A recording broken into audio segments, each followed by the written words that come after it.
inches below the waist, with a belt of gilt braid and a clasp of Moorish jewel work.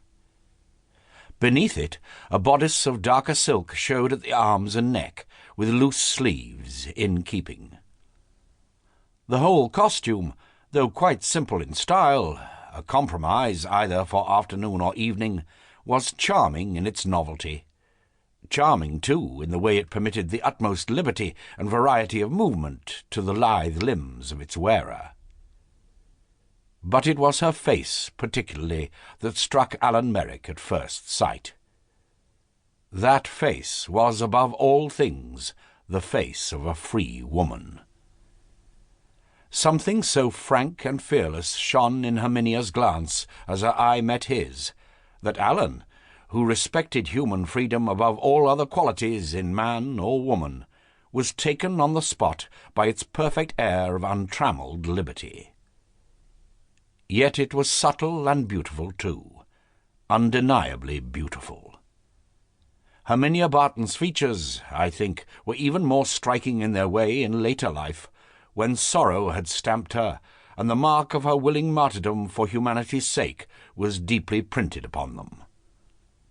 But their beauty then was the beauty of holiness, which not all can appreciate.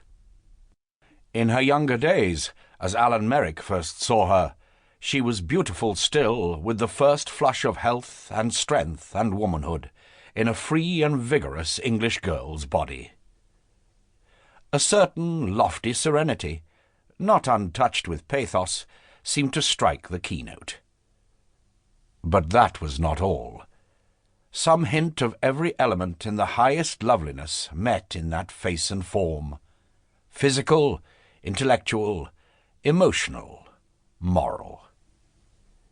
"You'll like him, Herminia," Mrs. Dewsbury said, nodding.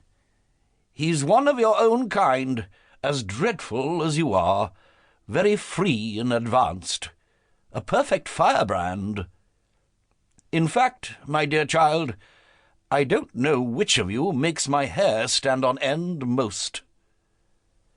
And with that introductory hint, she left the pair forthwith to their own devices. Mrs. Dewsbury was right. It took those two but little time to feel quite at home with one another. Built of similar mould, each seemed instinctively to grasp what each was aiming at. 2 or 3 turns pacing up and down the lawn, 2 or 3 steps along the box-covered path at the side, and they read one another perfectly. For he was true man, and she was real woman. "Then you were at Girton?" Alan asked, as he paused with one hand on the rustic seat that looks up towards Leith Hill and the heather-clad moorland. "Yes, at Girton," Herminia answered, sinking easily upon the bench, and letting one arm rest on the back in a graceful attitude of unstudied attention. "But I didn't take my degree," she went on hurriedly, as one who is anxious to disclaim some too great honour thrust upon her. "I didn't care for the life. I thought it cramping.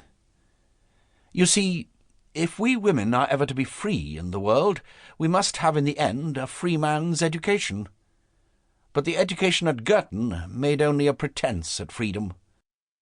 At heart, our girls were as enslaved to conventions as any girls elsewhere.